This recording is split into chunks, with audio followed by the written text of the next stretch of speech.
Smash my tits. Milk and piss down my chest. There was smash my tits around the wall, and there's milk and piss all over my chest. I heard that, but it's really fast pronunciation. Well, there's no spaces. There's no spaces between the words. It's accents put above it too. It's Finnish. It's a bit of Finnish there. It's a bit Finnish. And basically, this segment is just where we talk about a story that's happened to us, Matt Brown at Wholesome. All right, and the story this week is a story of it's a story of compassion more than anything. It's a story of compassion. What is it? This is another time we got arrested and had to go to court. Half of it is because of me, but I didn't have any repercussions because I didn't commit the crime, but I got us caught. Michael foiled the escape route. That's what happened. Michael foiled the escape route. So again, we go back in the day to when we were like 20, 21. We didn't have much respect. When we've grown up since, we've got much more respect for society. We care about the world and everyone, and we are responsible. So now, set the scene. We're young, dumb, but still the best. And so hot. Like, how hot were we when we were 19? We were so hot when we were 19. Like, seriously. Well, that's when we were 21. No, we just before Europe, maybe. This is early, man. This is 18, 19. I'm not fucking around. Yeah. This is very early on, not 21. But There's a bar in Brisbane that we used to go to 4 times a week when we were 18 called the Down Under Bar. It's a backpacker bar. It's the scummiest shit. The reason we went there is because they have cheap alcohol and because they have just... It's the only place in Brisbane that was just rocking 24/7, 7 days. Every night of the week. Every night of the week you could get proper fucked up there. We wanted to go out on a Monday or a Tuesday night. We go to Down Under Bar. There's always something going on there. Full of backpackers. Anyway, we went there.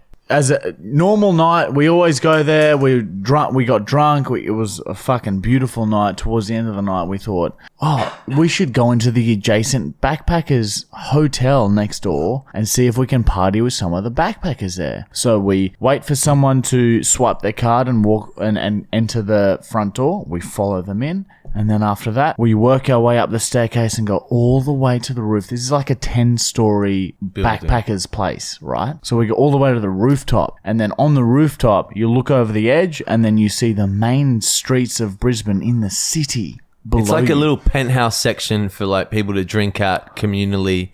And like there's tables, chairs, plants, things that you can throw over the edge if you want to. Yeah, so we're looking over the edge. We're drunk 18-year-olds and think, you know what would be funny? We see the line for the club next door to the backpackers going down the street. Like it's a line of like 100 people. So we see the line of people and we think, you know what would be funny? If we pissed off the edge onto all the people waiting to get into the bar. So we did. That's what I did. I started urinating on everyone that was waiting there. There was screams from below. People were screaming, scattering across the road. And then our friend, Henry, grabbed a table and threw it off the edge. Not at the people waiting in line, but on the middle of the road.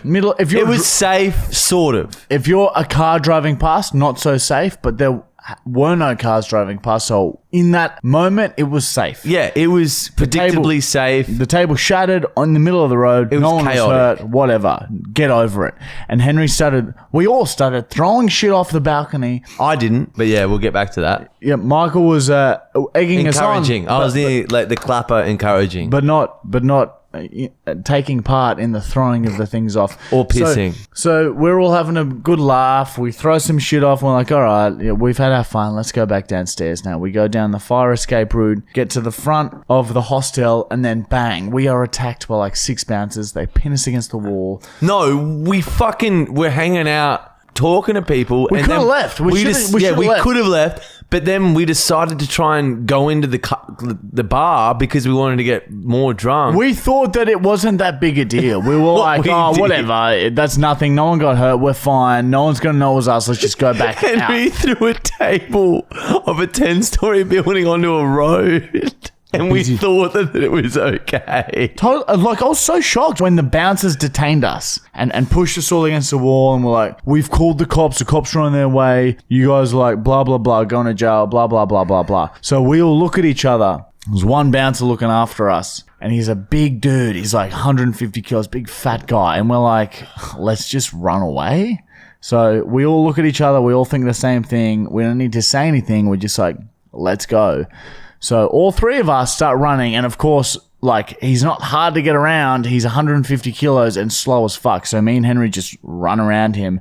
And then Henry and I, we've jogged across the road, not even trying to get away from him. We've jogged across the road. Look back, and Michael, the guy who did nothing upstairs, has been coat-hangered by this fucking 150 kilo monster and is being pinned down in one hand, and he's like, you boys better come back here, your mate's going, whatever he fucking said. So we're like, fuck, we have to go back because Michael got caught. Like, all you needed to do is not run at him.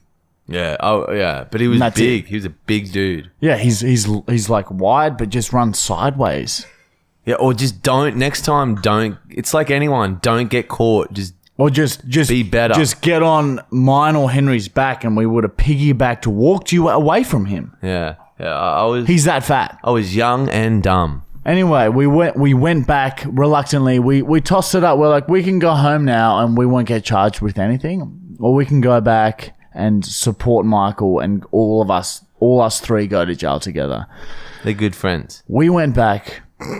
Cops came, arrested me and Henry. He's allowed to let go free, nothing, no fine, no jail, no lockup, nothing. Henry and I spent the night in lockup with some very colourful characters, some fucking weird fucks. One was your uncle. Yeah, of course, there's always my uncle in lockup, always. And there we were in lockup for a long time.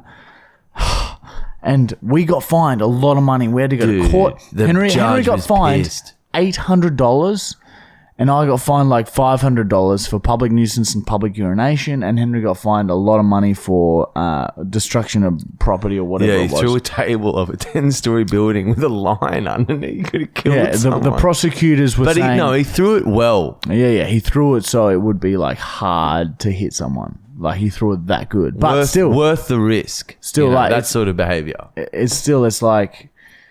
Yeah, it was... The prosecutor was demanding the maximum punishment. Like, they wanted to see us get fucked up for what we did. But we were 18, so the judge let us off. Anyway, that's the last time I ever... If I get away from authorities, I'm going. I won't even turn around. Yeah, so basically, the gist of the story is...